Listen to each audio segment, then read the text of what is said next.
Crypto Reality presents an interview with the Zaskman.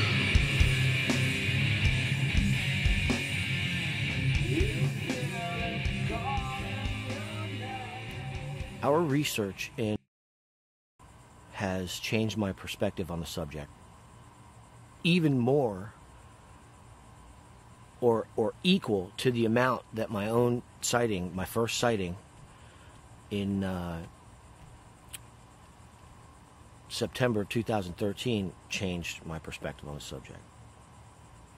In 2013, I saw a living human relic.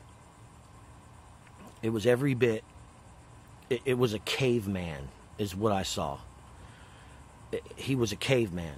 He was huge, he was immense, 7.5 feet tall, 450 to 500 pounds, and he was built 3 times as built as the greatest NFL running back in history. He was covered in 7 to 10 inch long gray hair that was not thick on most of his body, thicker on his forearms and his hands, thicker on his shoulders, thicker on his shins, and it got real thick on his feet. I saw almost every single muscle group on this individual. I was able to identify those muscle groups. I saw his muscles reacting to the way he moved, and the flexion, and the shock when he landed from a 20-foot jump across the trail I was walking on. His chest heaved, his huge chest muscles bounced, the veins in his forearm, in his bicep, the veins in his bicep, his shoulders he was a perfect male specimen, if there ever was one. He also had a human head with human hair all over it. It was not the typical Bigfoot or Sasquatch that I had looked into for so long. And I was traumatized by what I saw. When he landed without a stutter and was probably traveling 30 to 35 miles an hour in the air. He landed on his tippy toes first, and then it was almost like he knew. It was the strangest thing. He then looked out from behind the palm frond at me, and his hair kind of parted when his head came out on an angle. And I got to look at his face. He had a long, wide, flat human nose, and it looked like he had sunglasses on. His eyes were so dark. It was a dark strip. And it was rectangular. He had a bulging forehead that was very, very small and sloped. And the hair was very low. Forehead was probably only that thick. The eyes were immense. His lower jaw was not as huge as I expected when he looked at me. It looked more like a primitive man in every way. And I was shocked. I think a lot of the problem that I know I've had, and that I'm sure that most of the research community the concerned individuals that actively go into the field to try to obtain evidence that all of this is truly going on. I think that a lot of the problem that we have has been caused by the way the subject has been presented. I don't know any serious field researchers that would disagree with that. Although the subject has been presented, it's been presented in a way that invariably gives people who have no clue what's going on the final say on the issue.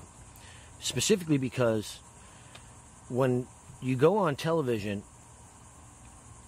if you're not accredited, if you're not a scientist, then it's been developed in the public's mind that your opinion doesn't matter. And I think that the American people settle for that. I think that they go along with it. I think that if you have a badge, or if you have a title, or if you have letters after your name, it's their opinion that they know, that they're authorities, quote unquote authorities.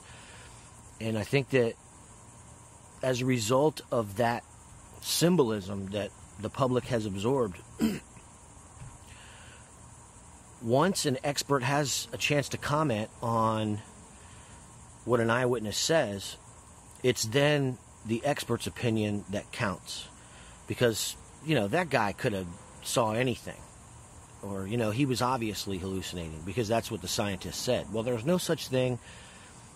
And, he could have seen a bear, and there's always an attempt by the quote-unquote authorities to explain it away or deny it somehow.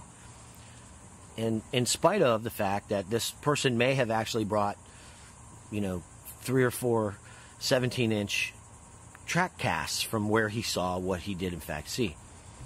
And I think that as Americans, we've been conditioned to just let go of things because someone is explaining it or explaining it away, which is really the reality of it is it's being explained away, not explained. If it had been explained from the beginning, then we wouldn't even be having this conversation right now. The bottom line is I saw a 7.5 to 8 foot tall, gigantic hairy man jump a 20-foot trail right in front of me. I filmed them. I found over 1,000 tracks. I've been growled at. I've had logs, literally tree branches, large tree branches in excess of 36 inches and in the diameter of my arm, thrown from saw palmettos and just break across my chest in the dark as these things are like yelling for me to leave. And nobody's aware of this, specifically because it's been made out to be a joke, or or the public will just generally believe that it's a fascination or something. It's not taken seriously. That's the bottom line. And I can assure you that when you're in a situation like that, and there is a real, live, gigantic, hairy being, human-type being that's so smart and so fast and so strong that it can just do things to you at will, it's not a joke. It's not. It's very real, and it's very scary, and it's profound to the extent that life is different, and what I think about everything is different. It has added a dimension of a lot of different things. A dimension of terror would be one thing. Where I would willfully walk through areas at night in the bush, I'm reconsider now, because I know what's going on now. I think it really is. It really comes down to the American consciousness, and how willing are we to actually, want to learn what's real. I think a lot of people are satisfied with teetering around on the edge, and when it gets a little too uncomfortable, they just want to let it go and go back to their lives. And I think that it does take a certain amount of commitment to oneself and to the pursuit of knowledge and reality to accept that a lot of what you're going to learn, if you get into this subject, will make you very uncomfortable, and that you will begin to question a lot of information that you've received on a lot of different subjects, scientific subjects especially, and that transcends into everyday life. There's no getting around that. What I saw was so significant that it altered my perception of what's possible in life on planet Earth as a man.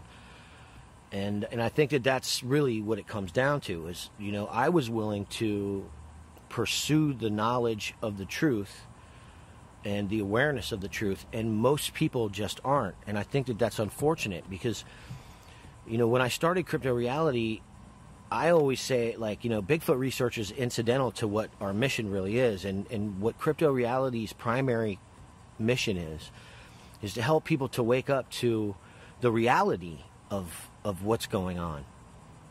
And you can only do that if you can help educate the public on what isn't reality. And I think that, when people begin to see that, the subject has been mishandled, first of all, and that it's been misrepresented, and that the programming itself has been deterministically screened to implement certain ideas in your head subconsciously.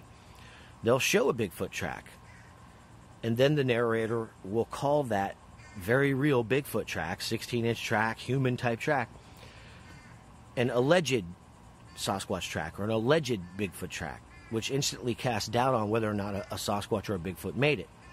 It's happened hundreds of times.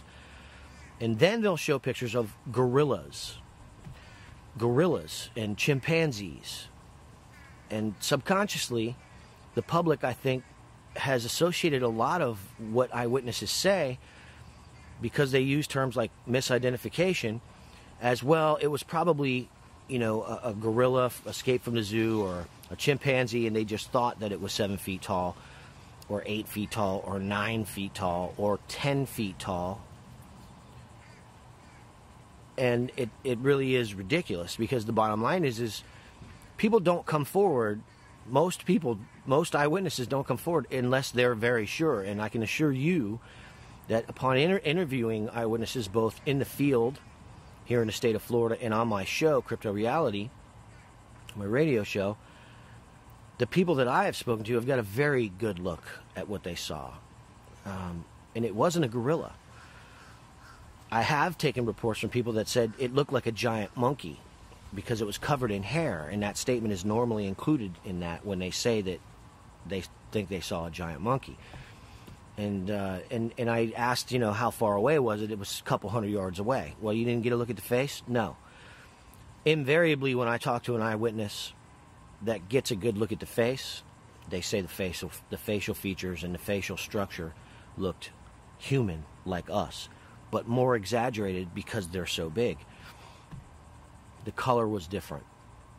The hooded nose, the modern human hooded nose, has always been described. I've never taken a report from a single eyewitness that told me that it had a gorilla's nose without the human shape to it. It has not happened. My own 2 sightings, both of the bush Indians that I saw, both of the Bigfoot that I saw, were completely different and separate from each other. They did not look like each other. But they both had human facial features, albeit exaggerated, and a hooded nose. Science maintains that if it has a hooded nose, it's of the pre-human or modern human class. It's the family Hominae. Granted, in the great ape family, you have gorillas and you have chimpanzees and a couple other ones, but they don't have a hooded nose. Everything you've seen in this film has a hooded nose, and it is not. It doesn't appear to be a modern human, and yet there it is with a hooded nose, peeking out from behind a tree, peeking out from behind the bush. Yes, it might be swollen and I don't know, maybe he got stung by a wasp. I don't know. He lives outside, but it's a hooded nose. There's no open nasal cavities, and in seeing it on the film, you can see that it's there. Are you misidentifying what's on that film? Because it by all means, it appears to be a human typeface that's also possibly non-human primate, or of the lesser great apes. It appears to be both species combined. And the way I look at it is if it has a hooded nose, it's human. It's not gorilla, it's not chimpanzee, it's human. It's Homo sapien in the gene. At some point in those genes. Because there it is, the nose. So, you know, when we talk about the public's confusion about all this, it really does come down to just that, it being that simple. If it's a gorilla or a monkey, the American public could give a damn. But if we have another species of human, wild human, living alongside us in the shadows, it then becomes of paramount interest to the general public, the American public. You know, the people that everyone's afraid to kick. You don't kick the sleeping dog. That's not... See, we will actually do something. We're Americans, right? This whole planet calls us when something needs to get done now. And I'm a firm believer in that, you know, once America realizes and wakes up to what's going on, whatever it is, they will act. And so with crypto reality, our primary concern is waking the general public up, first and foremost, to the misinformation, the disinformation, and in all aspects of this subject, and then to begin to educate them on what we are seeing in our films, what we are learning in our field research about the seriousness of this issue. I can't impress upon you enough the gravity of there being a living, archaic human being from millennia ago, that's been around for a millennia, and the importance that should have with science, and the fact that it is it's ignored. It's shoved in the corner and not spoken about. There's a dogma associated with it. Most scientists will not go there. They won't. The bush Indians that we filmed in Research Area 4 and 4A appear to move about in close-knit groups. They're never far from their young. They're never far from the females, with the exception, I believe, of the early morning hours when they hunt, and certain times at night. I've been in close proximity to these bush Indians in the field at night, and I've witnessed the males working in unison to distract me from each other. I'll move towards the walking in one direction, and another one on the other end, 40 yards away, I'll start making noise in the bush, and I'll turn, and then this one will move off, and that one will move off, and they're strategic. They're very intelligent. They're just like you would be if you wanted to protect each other. I really believe from the research that we've conducted in 4A and 4, Area 4 and 4A, that they are deathly afraid of us. You can see plainly from the clip, here it is again, the fear on this Bigfoot's face, on this bush Indian's face. This is not me with a gun. This is not me chasing after, going to try to kill something. This is me approaching the area cautiously with a camera in my hand, and you can see the fear on the individual's face. There are things that go wrong in these situations. I've been hit with a very large tree branch across my chest, knocked me on my ass. Came flying out of a saw palmetto at about 11 o'clock at night, and I probably shouldn't have been in there, but I was pushing it to try to catch one on film, and they were moving all around me. You could hear it plain as day. Big men were walking in the bush, the heavy bush, all around me. This is happening, and there's no way around it. I would have never thought that I would have the evidence that I have, and that we've obtained in such a short amount of time. It is absolutely real. It's absolutely happening. None of the footage has been tampered with in any way other than to zoom in and add a little circle so that we can help the public see what is actually on the film. We were even unaware that we filmed what we filmed while we were filming it. We had a general idea because of the research, the amount of research we'd done in the area, where these things kept walking by us at night, and we just, planned a strategic camera attack on them, so to speak. I mean, I had a funny feeling that they were on this one end, and we found what we believed was a shelter, and on that one end of the research area, and then I'd been hit with a log, and we'd been growled at the next day in the morning, and it was huge man growling at us. Just, I mean, it was, it also sounded restrained. As silly as that sounds, it sounded like it had emotional intelligence, which I found the most fascinating aspect of what happened to us that morning when it growled at us. It displayed emotional intelligence and restraint. I was within 4 feet of it. We were within 4 feet of it in the pitch black. And it could have easily just swatted us both at the same time, and we would have been dead, broken necks. But it didn't choose to do that.